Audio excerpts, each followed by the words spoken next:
أشهد أن لا إله إلا الله وحده لا شريك له وأشهد أن محمدا عبده ورسوله أما بعد فأعوذ بالله من الشيطان الرجيم بسم الله الرحمن الرحيم الحمد لله رب العالمين الرحمن الرحيم مالك يوم الدين إياك نعبد وإياك نستعين اهدنا الصراط المستقيم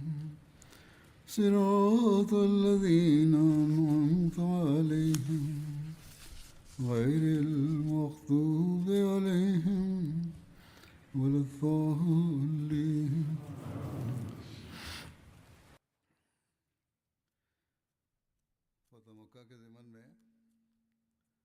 After reciting the Tashahhud, Ta'awudh and Surah Al-Fatiha, Hazrat Khalifatul Masih the Fifth, may Allah be his helper, stated, in relation to the conquest of Makkah, the circumstances of entering Makkah were being discussed in the previous Friday's sermon. Further details in relation to this are as follows. Ibn Ishaq writes that when Abu Sufyan arrived in Makkah, after seeing the armies of God Almighty pass by him, at that time the Muslims had reached the Tuwa, which is a settlement 10 miles from Makkah.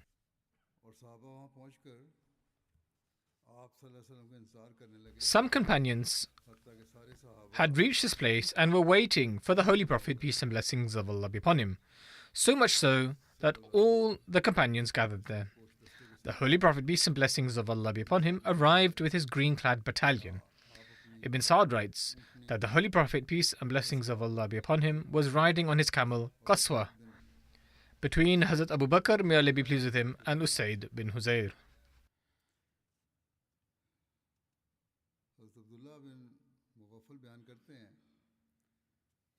Hazrat Abdullah bin Mughaffal relates that I saw the Holy Prophet, peace and blessings of Allah be upon him, on the day of the conquest of Makkah.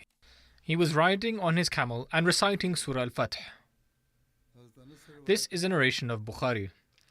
Hazrat Anas, may Allah be pleased with him, relates that when the Holy Prophet, peace and blessings of Allah be upon him, entered Makkah, people came to visit him. Out of humility, the head of the Holy Prophet, peace and blessings of Allah be upon him, was touching the front of the saddle he was sitting on. That is, his head was touching the front part of the seat on his camel. When he entered Makkah, he was wearing a black turban. His flag and banner were black as well.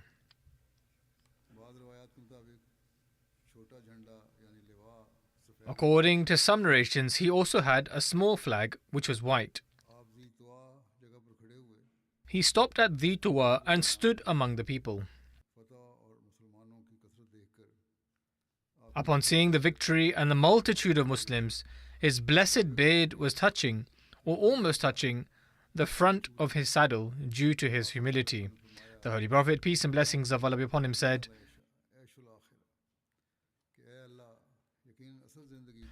O Allah, the true life is most certainly that of the hereafter.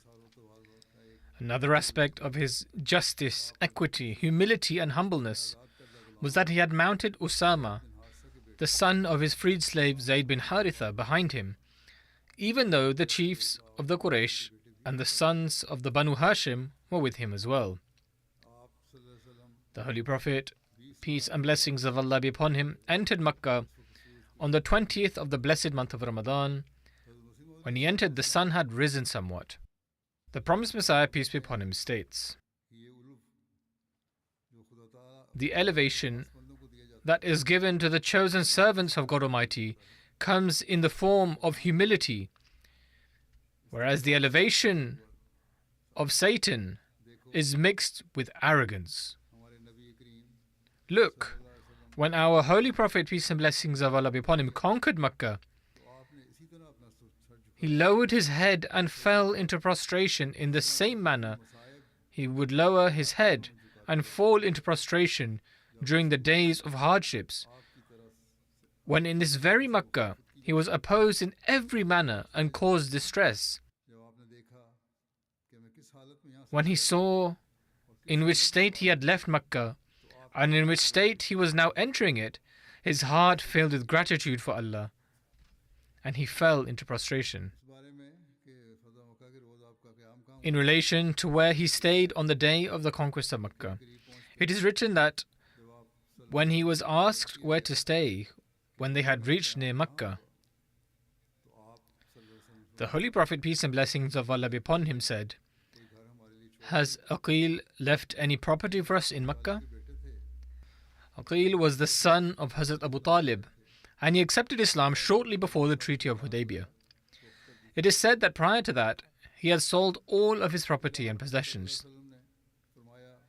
Then the Holy Prophet, peace and blessings of Allah be upon him, said, "Our stay will be at Khayf Bani Kinana, the very place where the Quraysh had sworn oaths in disbelief," and he instructed all the companions to gather there.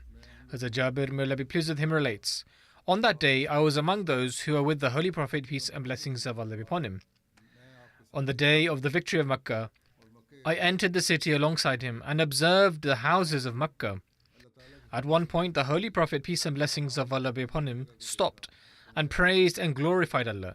He looked at the location of his tent and said, 'O Jabir, this is the place where we shall encamp.' It was the same place where the Quraysh, in a state of disbelief, had sworn oaths against the Muslims." Hazrat Jabir, may Allah be pleased with him, continues, "At that moment I remembered what I had once heard from the Holy Prophet, peace and blessings of Allah be upon him, in Medina. He said that when we conquer Makkah, our encampment will be at Khayf Bani Kinana, where the Quraysh, in disbelief, had vowed not to buy or sell with the Banu Hashim, nor marry with them, nor offer them any protection. As a result, they had forced them to live in confinement in the valley of Shi'b Abi Talib. According to the scholars, it is believed that the Holy Prophet, peace and blessings of Allah be upon him, chose to stay at that location as an expression of gratitude to Allah the Almighty. Some are of the view that this was the reason for his decision. According to certain narrations, it was suggested to him that he could stay in a house in Makkah other than his own. However, the Holy Prophet, peace and blessings of Allah be upon him, refused and said, "I will not enter any other houses." Hazrat Abu Rafi, may Allah be pleased with him, had pitched the Holy Prophet's tent at the location of Hajun. Among his noble wives accompanying him at the time were Hazrat Salama and Hazrat Maymuna, may Allah be pleased with them. For every prayer, the Holy Prophet, peace and blessings of Allah be upon him, would go from Hajun to Masjid al-Haram. Hazrat Muslim Maud, may Allah be pleased with him, referencing historical sources, states, "When the Holy Prophet, peace and blessings of Allah be upon him, entered Makkah, people asked him, 'O Messenger of Allah, will you stay in your house?' He replied, 'Did Aqil, who was the Holy Prophet's cousin, leave any house for us?' Meaning, after my migration, my relatives had sold off all my property and belongings. Now there was no place for me to stay in Makkah." The Holy Prophet, peace and blessings of Allah be upon him, then said, "We will stay in Khayf Bani Kinana, a plain in Makkah where the Quraysh and the tribe of Kinana had once taken oaths together, declaring that until the Banu Hashim and Banu Abdul Muttalib tribes had handed over Muhammad, peace and blessings of Allah be upon him, to us, or forsaken him, they would not marry into, buy from, or sell to them." Following that covenant, the Holy Prophet, peace and blessings of Allah be upon him, his uncle Abu Talib, and the rest of their clan had taken refuge in the valley of Abu Talib, where they endured 3 years of severe hardship until Allah the Almighty delivered them. How subtle and meaningful was the Holy Prophet's choice to camp at that very spot. It was at this location that the Makkans had sworn that they would not make peace with the Holy Prophet's clan unless he was surrendered to them.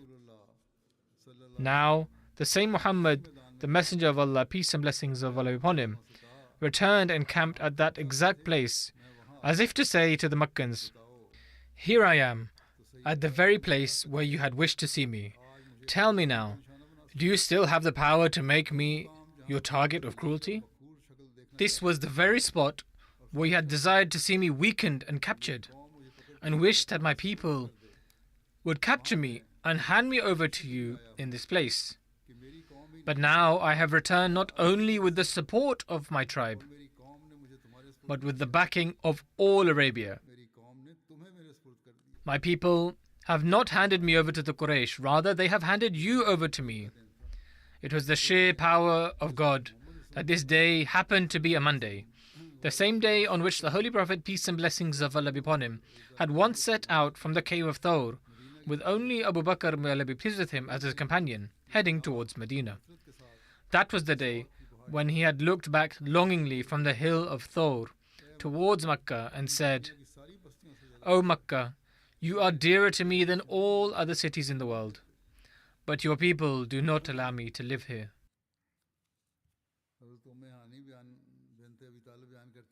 Hazrat Hani bint Abi Talib narrates, when the Holy Prophet, peace and blessings of Allah be upon him, encamped on the upper side of Makkah, two of my husband's relatives from the Banu Makhzum tribe came running to me.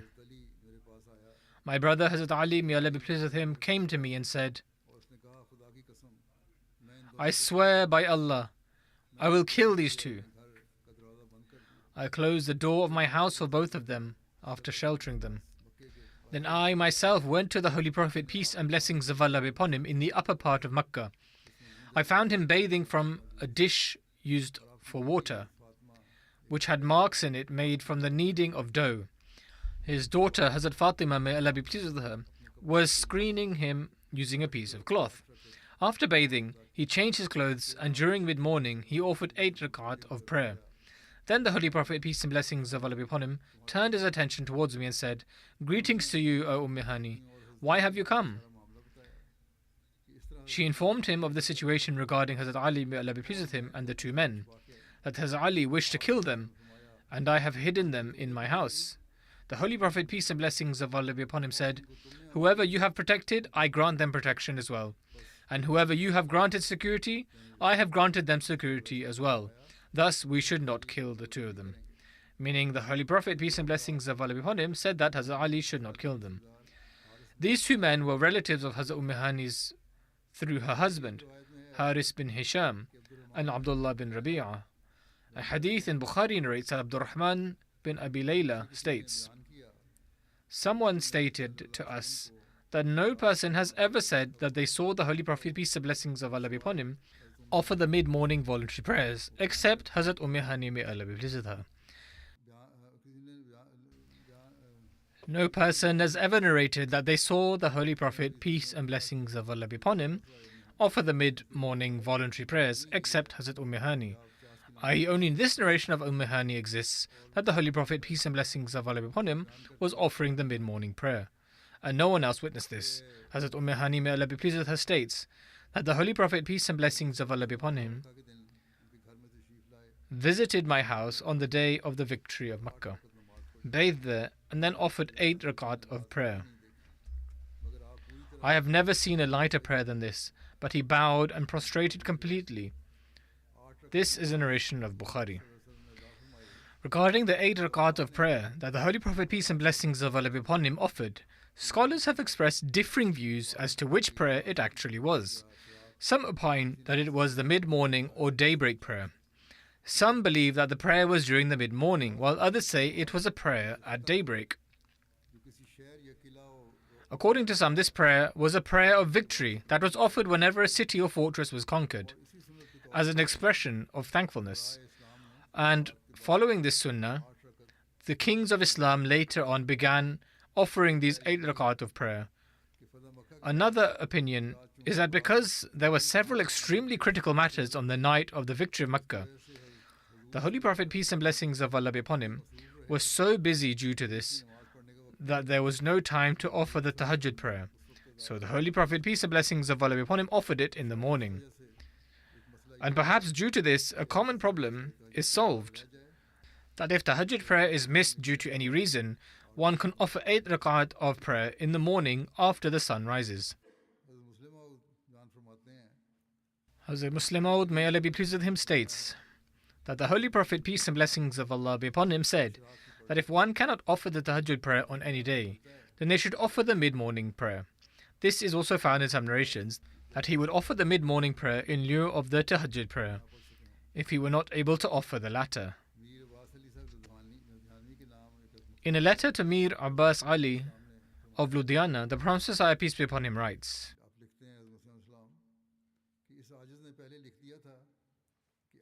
"This humble one previously wrote that you must continue your small habits, meaning the short actions, good deeds one does, just as you did before. One should only abstain from such actions which contain some type of associating partners with God or any innovation. One should avoid them. It is not proven that the Messenger of God, peace and blessings of Allah be upon him, consistently offered the daybreak prayer, meaning it is not proven that he regularly offered the daybreak prayer.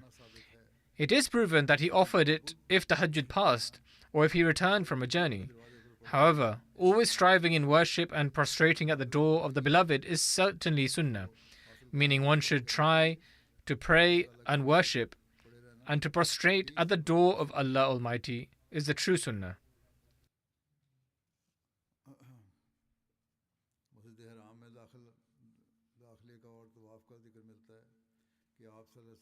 Mention is also made of the Holy Prophet, peace and blessings of Allah be upon him, entering the sacred mosque and performing circuits.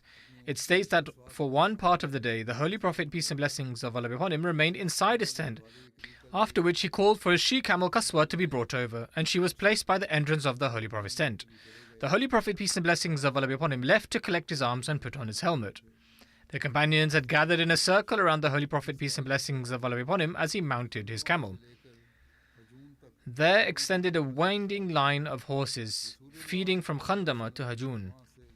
The Messenger of Allah, peace and blessings of Allah be upon him, passed by it, while Hazrat Abu Bakr, may Allah be pleased with him, was with him, and the Holy Prophet was speaking to him. Hazrat Abdullah bin Umar, may Allah be pleased with him, relates that on the occasion of the victory of Makkah,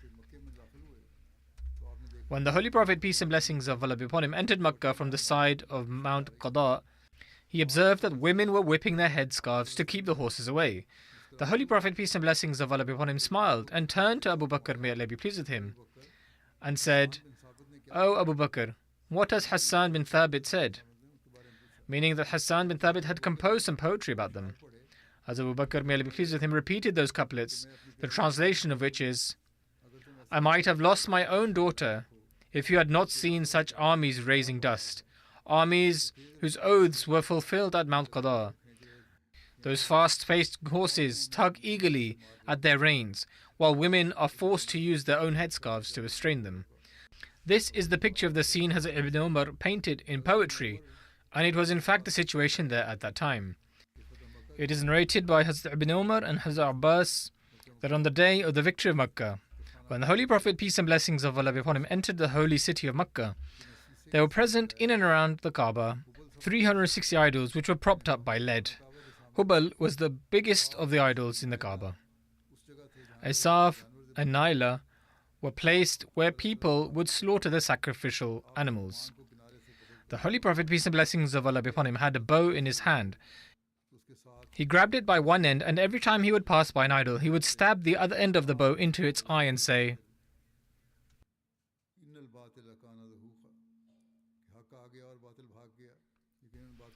"Truth has come and falsehood has vanished. Indeed, falsehood does vanish fast."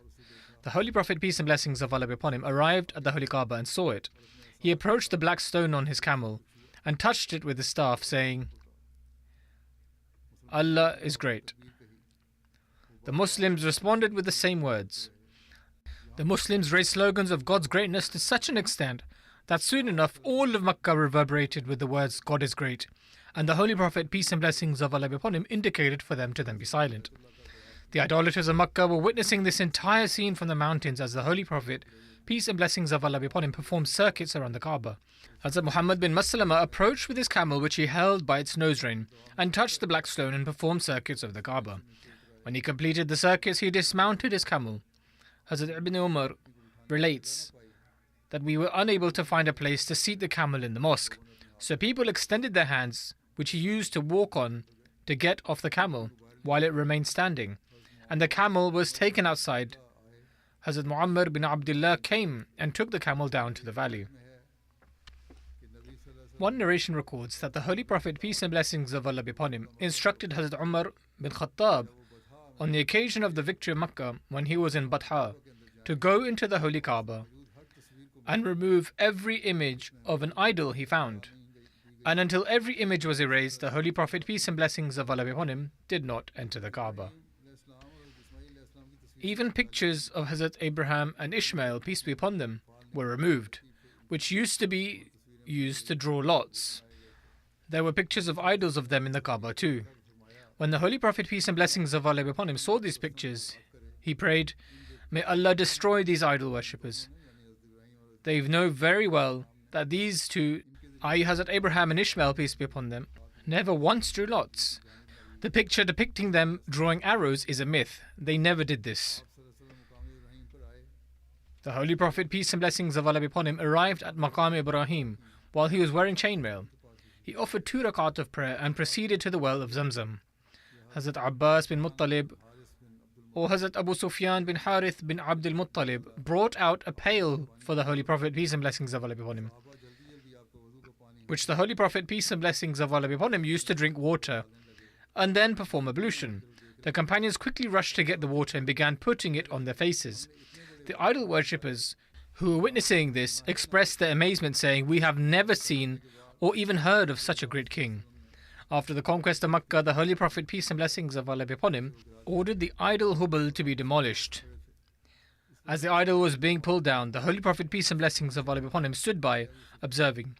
At that moment, Hazrat Zubair bin Awam remarked to Abu Sufyan, "O Abu Sufyan, Hubal has been demolished.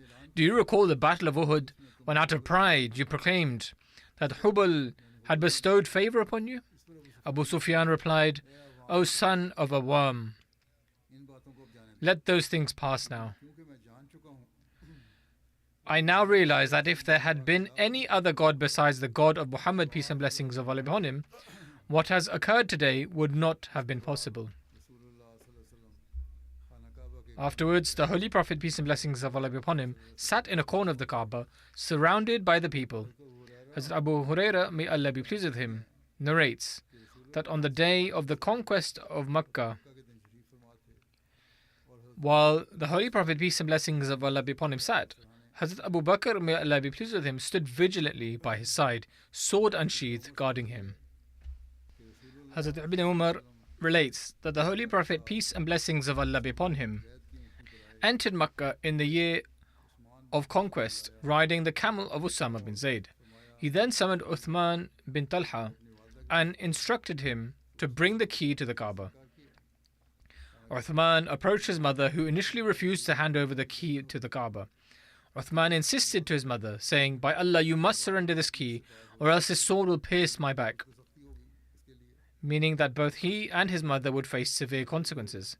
You would also face difficulty and ultimately be forced to hand it over. The narrator states that upon this she handed over the key. Uthman brought the key to the Holy Prophet, peace and blessings of Allah be upon him.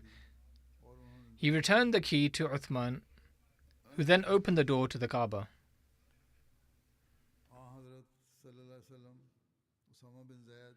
The Holy Prophet, peace and blessings of Allah be upon him, entered the Kaaba accompanied by Usama bin Zayd and Bilal bin Rabah. The key bearer of the Kaaba, Uthman bin Talha, was also with them. The Holy Prophet, peace and blessings of Allah be upon him, closed the door and remained inside for a considerable time, offering 2 rakat of prayer.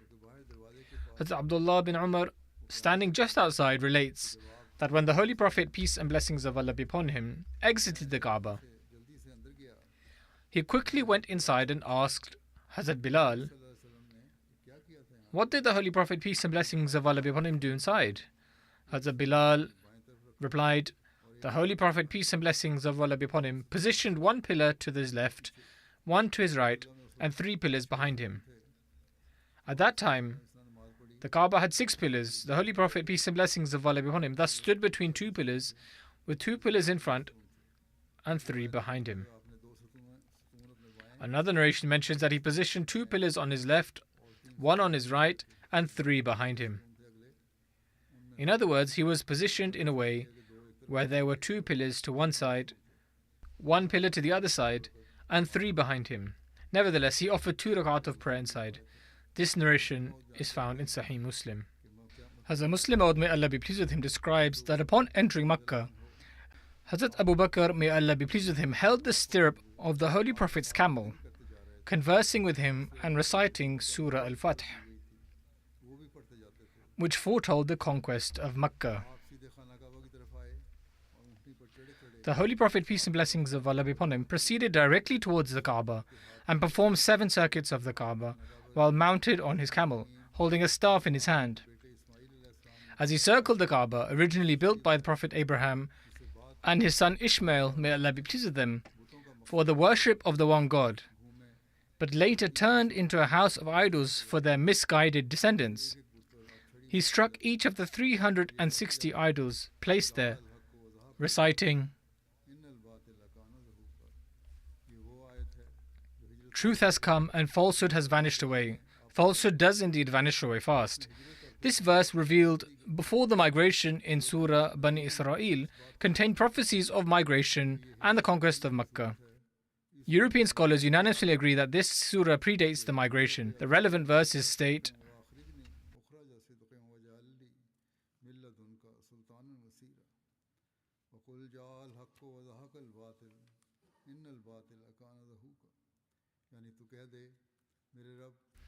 and say, "O my Lord, make my entry a good entry into Makkah, and then make me come forth with a good forthcoming, i.e. following the migration after my triumph, and grant me from thyself a helping power and victory, and say, truth has come, and falsehood or idolatry has vanished away."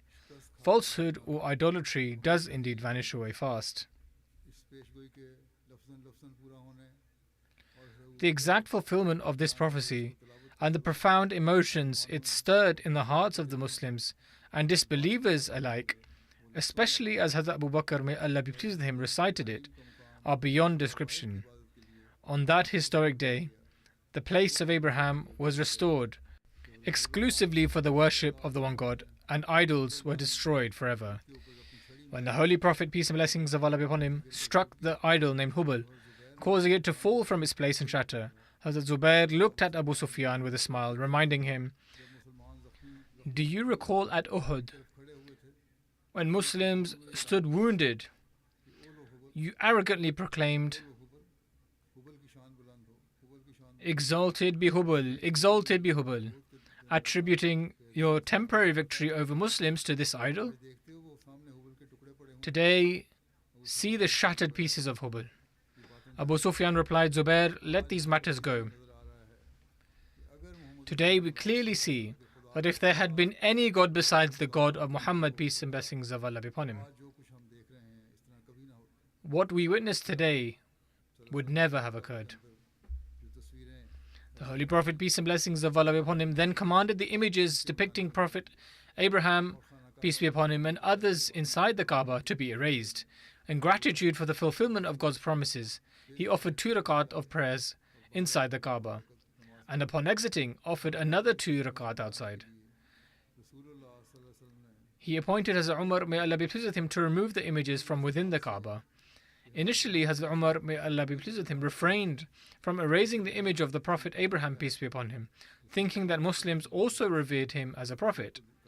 Upon noticing this, the Holy Prophet, peace and blessings of Allah be upon him, asked, "O Umar, what have you done? Did God not say,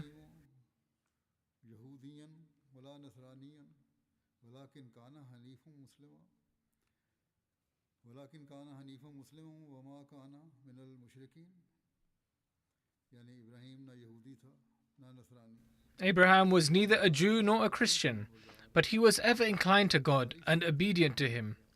and he was not of those who associate gods with God.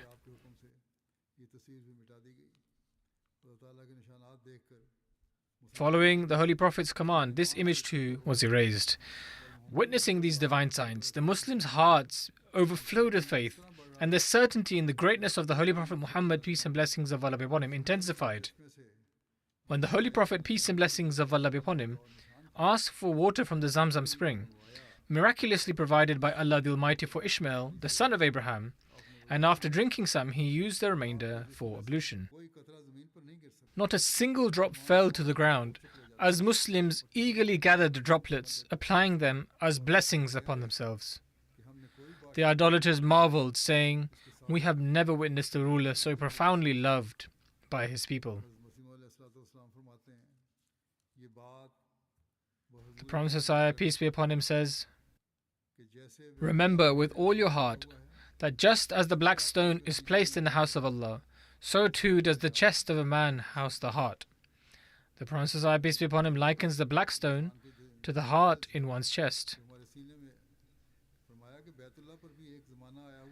He continues, "The house of Allah passed through a time when the disbelievers had it stocked with idols. It was possible that the house of Allah should not have undergone such a period in time, but no, Allah desired for this situation to act as a similitude. The human heart is also like the black stone, and his chest is similar to the house of Allah. Thoughts of all that is other than Allah are the idols that find a place in this Kaaba, as it were, meaning any thoughts that enter the heart aside from those of Allah the Almighty are like idols. The idols of Makkah, the honored city, were destroyed when our noble Prophet, peace and blessings of Allah be upon him, entered it victoriously with a community of 10,000 saints. These 10,000 companions have been referred to as angels in past scriptures, and in reality, their glory was comparable to angels. Human faculties are also in a way similar to the angels, for just as the angels are distinguished in that, and they do what they are commanded, in the same manner, human faculties are characterized by the fact that they do as they are commanded. In the same manner, all human faculties and organs are subjected to man's command. Therefore, in order to overthrow and dislodge the idols of all that is other than Allah, an onslaught must be waged against them as well. The host that is required for this is prepared through inner purification, and only such a one who engages in this cleansing process is granted victory. As such, it has been stated in the Holy Quran, "He indeed truly prospers who purifies it." It is recorded in the hadith that if the heart is reformed, the entire body is set right and repaired. Indeed, how true it is that the eyes, ears, hands, feet, tongue, etc., in fact, all the limbs actually follow the ruling of the heart. A thought arises and the concerned limb becomes ready at once to follow its command. The promised Messiah, peace be upon him, gave this example to say that one should also do away with the idols in the heart, for it is only in doing so that one can become a true believer. The Holy Prophet, peace and blessings of Allah be upon him, also delivered a sermon there. Hazrat Ibn Abbas, may Allah be pleased with him, narrates that on the day of the conquest of Mecca, the Holy Prophet, peace and blessings of Allah be upon him, said, "Now there is no migration from Mecca to Medina, but jihad and intentions remain. When you are called upon to set out for jihad, then you should set out for jihad. Allah has determined the city of Mecca to be sacred. Since the day that the heavens and the earth were created, it will remain sacred in the sanctity of Allah until the day of judgment. It was never permissible for anyone to fight in it before me, and even for me it has been allowed only for a little time on this day, and it will remain sacred by the sanctity conferred upon it by Allah the Almighty. Its thorns are not to be cut, its hunting animals should not be disturbed, i.e. they should not be startled. Things that are dropped should not be picked up except by one who has it identified, and its grass should not be cut." Hazrat Abbas, may Allah be pleased with him, said, "O Messenger of Allah, please make an exemption for idkhir, a type of grass, as it is used for their workers and it is required in their homes." The Holy Prophet, peace and blessings of Allah be upon him, said, "With the exception of idkhir." The Holy Prophet, peace and blessings of Allah be upon him, agreed and said that idkhir could be cut to fulfill various needs. Hazrat Abu Hurairah, may Allah be pleased with him, relates that when Allah the Almighty granted his messenger victory at Makkah, the Holy Prophet, peace and blessings of Allah be upon him, stood among the people, and after glorifying and praising Allah, he said, "Verily, Allah protected Makkah from the people of the elephant, and He granted dominion over it to His messenger, peace and blessings of Allah be upon him, and the believers. It was not made lawful for anyone else before me, and even for me, it was made lawful only for a portion of a day. And it will not be made lawful for anyone after me." Meaning, if fighting was made permissible in order to conquer Makkah, then it was only for the Holy Prophet, peace and blessings of Allah be upon him, and that too only for a certain portion of a day. It would not be permissible for anyone after him. Its game must not be frightened, nor should its thorns be cut. No one should pick up that which is dropped except that he announces it. If anyone has a person killed, then they have two options. Either they should pay the expiation, or just requital be exacted. Hazrat Abbas, may Allah be pleased with him, submitted, except for idkhir, because we use it for our graves and in our homes. The Holy Prophet, peace and blessings of Allah be upon him, said, with the exception of idkhir, i.e., that is fine, you can cut it. A man named Abu Shah from Yemen stood up and said, "O Messenger of Allah, please write this for me." The Holy Prophet, peace and blessings of Allah be upon him, said, "Write this down for Abu Shah." The narrator says, I inquired of Awza'i what he meant by saying, "O Messenger of Allah, please write this down for me." He replied, what he meant was that he would like for the sermon which he had just heard the Holy Prophet, peace and blessings of Allah be upon him, deliver, to be given to him in writing. Hence, the Holy Prophet, peace and blessings of Allah be upon him, had it written for him. It is mentioned in Sirat ibn Hisham that the Holy Prophet, peace and blessings of Allah be upon him, stood at the door of the Kaaba and said, "There is none worthy of worship except Allah. He is one and has no partner. He has fulfilled his promise and has defeated each and every group. O people, all pride, all revenge, and all blood money lies beneath my 2 feet. But the keys to the Holy Kaaba and the service of giving people water to drink from Zamzam will remain with those who have already been rendering this service. O people, the blood money for a person who is accidentally killed by a wooden stick or by flogging is due in full, i.e. 100 camels. O Quraysh, God Almighty has removed from you the pride and haughtiness that used to be shown to the forefathers. Such pride no longer remained. All people are progeny of Adam, and Adam was created from dust." Then the Holy Prophet, peace and blessings of Allah be upon him, recited the following verse.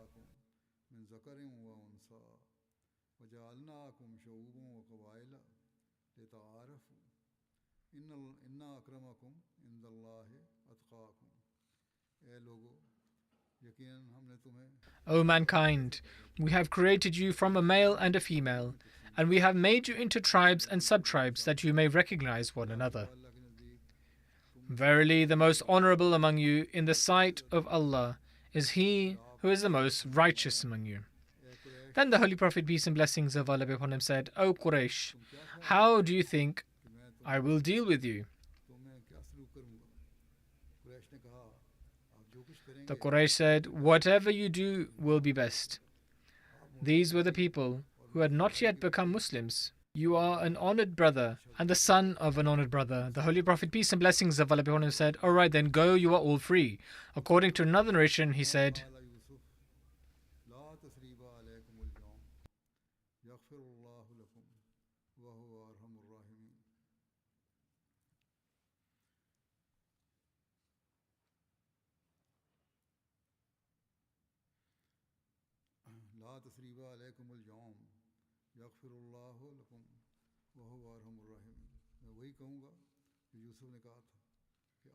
I say in the words of Joseph, no blame shall lie on you this day. May Allah forgive you, and He is the most merciful of those who show mercy. Upon hearing this announcement of general amnesty, people emerged as though they had only just exited their graves, and they entered the fold of Islam. Upon hearing this, they immediately began accepting Islam. Hazrat Muslim Maud, may Allah be pleased with him, mentions the incident of the people of Makkah being forgiven as follows. When the Holy Prophet, peace and blessings of Allah be upon him, completed what he was saying and the people of Makkah were brought before him, he said, O people of Makkah, you have witnessed how the signs of God Almighty have been fulfilled word for word. Now tell me, what should be the recompense for your cruelties and mischievousness which you committed against those poor people who worship one God? The Makkans said, we hope that you treat us in the same way Joseph treated his brothers. It was God's decree for the Makkans to utter the very same words which he had already foretold in Surah Yusuf, and he foretold 10 years prior to the conquest of Makkah that the Holy Prophet, peace and blessings of Allah be upon him, would deal with the Makkans in the same way that Joseph dealt with his brothers. When these words of the Makkans attested to the fact that the Holy Prophet, peace and blessings of Allah be upon him, bore resemblance to the Prophet Joseph, peace be upon him, and just like Joseph, Allah the Almighty granted victory to the Holy Prophet over his brothers, he also announced,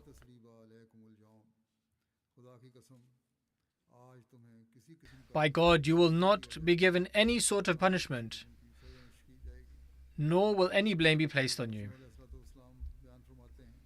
The Promised Messiah, peace be upon him, states, when the Holy Prophet, peace and blessings of Allah be upon him, conquered Makkah, all of the disbelievers were rounded up and brought before him. The disbelievers themselves acknowledged that owing to their crimes, they were worthy of the death penalty and left themselves at his mercy. And so he forgave them all. He did not even stipulate accepting Islam as a condition for their forgiveness. However, upon seeing this outstanding moral excellence, they accepted Islam of their own accord. In another instance, the Promised Messiah, peace be upon him, states, the perfection of the moral power of the Messenger of Allah, peace and blessings of Allah be upon him, can only be fathomed when one casts a glance upon the condition of that era. The pain that the adversaries of the Holy Prophet, peace and blessings of Allah be upon him, inflicted upon him and his followers, and in contrast the manner in which the Holy Prophet treated them in return, when he had complete power and authority over them, demonstrates his lofty grandeur. What grief did Abu Jahl and his associates not give to the Holy Prophet, peace and blessings of Allah be upon him, and his devoted followers? Poor Muslim women were tied to camels that were made to run in opposite directions and torn apart. They were split into two for the mere crime of believing in there is none worthy of worship except Allah. However, the Holy Prophet, peace and blessings of Allah be upon him, bore all of this with patience and tolerance, and when he gained victory over Makkah, he forgave these people and said, La tathriba alaykum al-yawm, no blame shall lie on you this day. How outstanding a moral excellence this is, which cannot be found in any other prophet. O Allah, send salutations upon Muhammad and upon the progeny of Muhammad, peace and blessings of Allah be upon him. The Promised Messiah, peace be upon him, then says, when the Holy Prophet entered Makkah victoriously, if he so desired, he could have slaughtered all the people who caused grief to him in Makkah. But he showed mercy and proclaimed, La tathriba alaykum al-yawm, no blame shall lie on you this day. As soon as the Holy Prophet, peace and blessings of Allah be upon him, forgave them, they all became Muslim. Now, are such magnificent moral qualities found in any other prophet? Not at all. Those people had caused great pain to the blessed person of the Holy Prophet, peace and blessings of Allah be upon him, himself, and his dear ones and companions. They had inflicted the most unforgivable torment. When the Holy Prophet had the power and authority to punish them, he immediately forgave them, even though it would have been perfectly in line with justice and equity to punish them. But in this moment, the Holy Prophet, peace and blessings of Allah upon him, demonstrated forgiveness and grace. It was factors like these which, in addition to miracles, affected the companions. Therefore, the Holy Prophet, peace and blessings of Allah upon him, was true to his name, Muhammad, peace and blessings of Allah upon him. He was praised in this world, and he was praised in the heavens. So he was Muhammad in the heavens as well. Allah the Exalted blessed the world with this name of the Holy Prophet, peace and blessings of Allah upon him, to serve as an example. Until a person develops these sorts of moral qualities within themselves, they can attain no benefit. Until a person develops these sort of moral qualities within themselves, they can attain no benefit. A person cannot fully inculcate the love of Allah the Almighty within themselves until they are led and guided by the moral qualities and practical example of the noble Prophet, peace and blessings of Allah be upon him. O Allah, send salutations upon Muhammad and upon the progeny of Muhammad, peace and blessings of Allah upon him. I will narrate the remaining accounts in the future. At present, I wish to make mention of two deceased members and lead their funeral prayers in absentia. The first is of Sayyida Lubna Ahmed Sahiba, wife of the late Sayyid Maulud Ahmed Sahib. She passed away recently at the age of 71. Verily to Allah we belong, and to Him shall we return. By the grace of Allah, she was a Musia. Although she did not serve in the central administration, she served in Lajna Ma'ala on a local and regional level. She was married to Sayyid Maulud Ahmad Sahib, who was the son of Sahibzadi Amatul Hakim Begum Sahiba and Sayyid Daud Muzaffar Shah Sahib. Her nikah was led by Hazrat Khalifatul Masih III, may Allah have mercy on him. Since it contains advice and guidance, I will read out a portion thereof. Hazrat Khalifatul Masih III, may Allah have mercy on him, stated, and this will be beneficial for marriages that are taking place in today's era as well. Marital relationships are like grafts upon a tree, delicate unions that must be nurtured with great care in their early stages. In accordance with the guidance of the Holy Quran, this graft must be bound with the threads of Qawl Sadid, speaking in a manner which is correct and truthful. Only then can such a relationship be truly safeguarded. Moreover, the responsibility of preserving the sacred bond does not rely solely upon the husband and wife. It also falls upon their families, their social environment, and even their circles of friends. This is because many disruptions arise from mistrust, backbiting, impatience, or bursts of anger. To prevent such ills, Qawl Sadid serves as a firm and enduring thread. He further states, may Allah make the nikah I am announcing today a source of great blessings for both families, for the Jamaat, and for humanity at large. May the progeny born from this union serve the faith. And I can say, because there is also a family relation, that respected Lubna Sahiba did her best to honor and uphold these words of Hazrat Khalifatul Masih III, may Allah have mercy on him, in regard to her relations.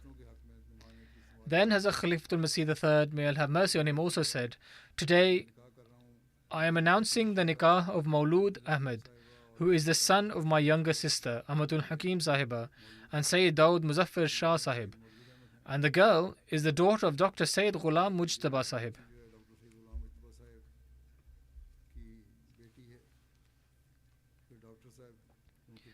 Then he mentioned Dr. Sahib, who was a life devotee and a doctor, and had served in Africa when the Nusrat Jahan scheme was first announced, and was among the early Waqifin from the medical field.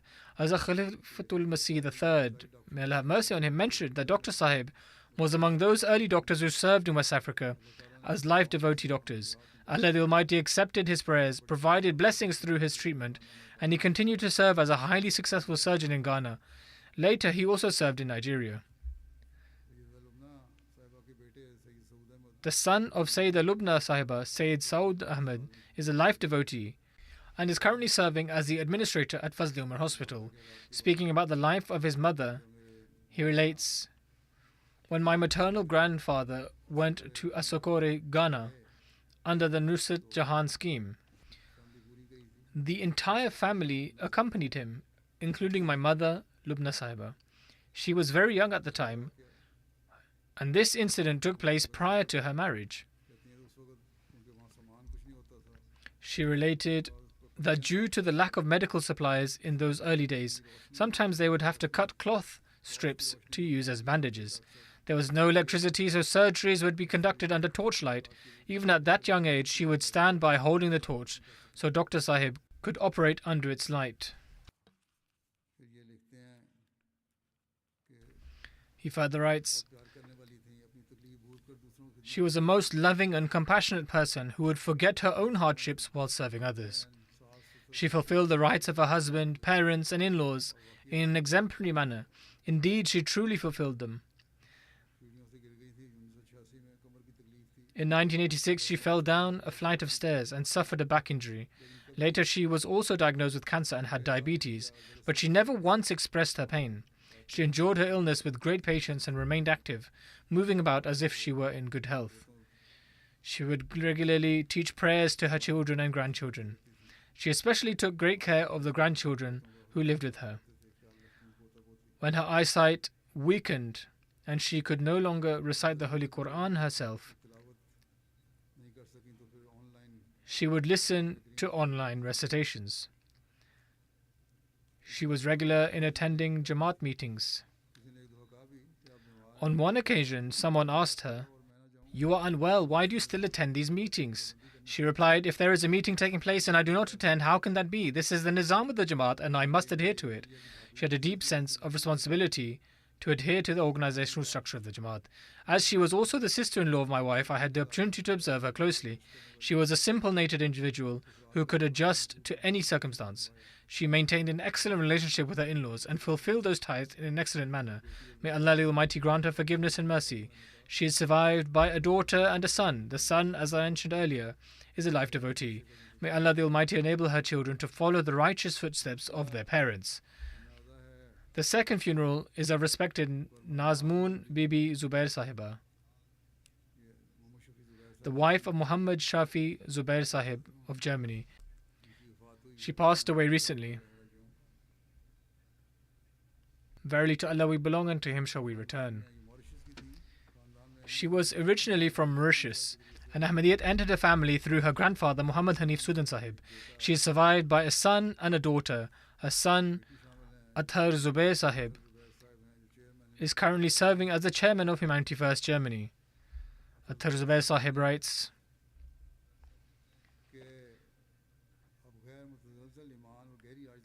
"She was a shining example of unwavering faith and deep humility.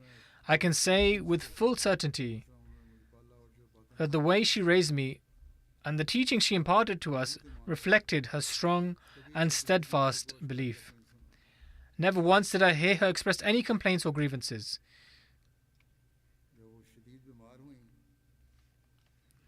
During her final illness, I had the opportunity to be with her more frequently, and whenever she regained consciousness, her foremost concern was her prayers.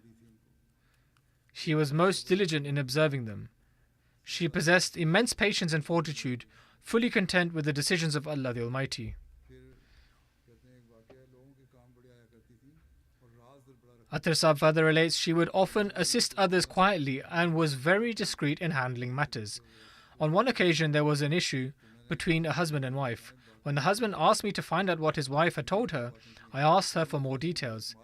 She replied, "She confided in me with trust. I cannot disclose it. If she wishes to share it herself, she will, but try to reconcile them and bring about peace." She had a deep and heartfelt bond with Khilafat and listened to the sermons with great attentiveness. Her grandson writes that she would listen to each sermon 2 or 3 times, saying one cannot fully grasp everything the first time listening to it, and so if one does not understand it well, then there is no benefit. She had a firm and strong relationship with Allah Almighty.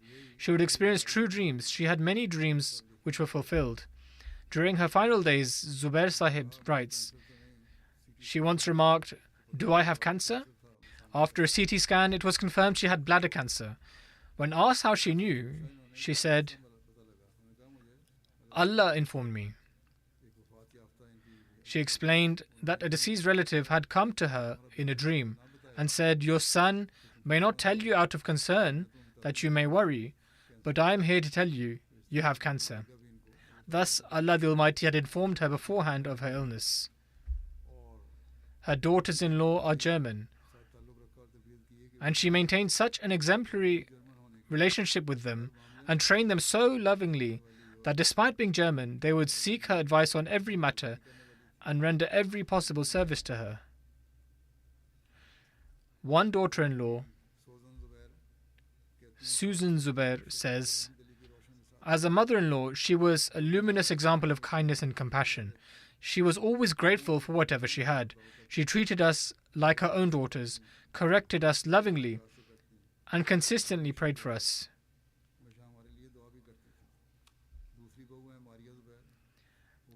Another daughter-in-law, Maria Zubair, says, "When I got married, she taught me how to cook and how to host guests. She taught all these things without pressure or criticism. She greatly supported me during my studies. This daughter-in-law later pursued medicine, and she cared for my children, always encouraged me to remain active in Jamaat work, and fully supported me. And she would always encourage me. May Allah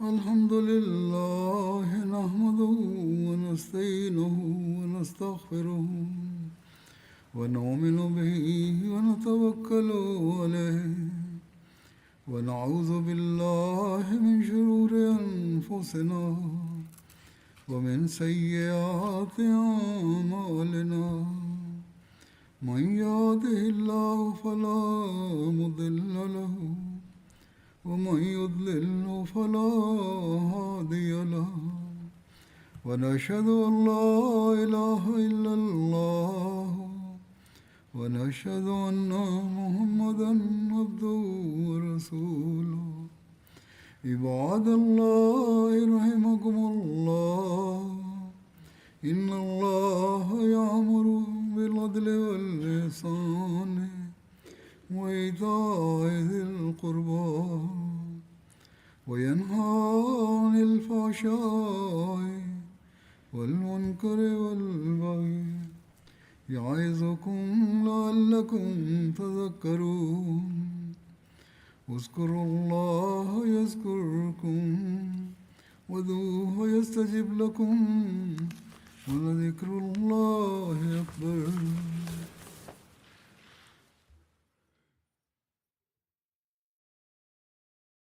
ما كان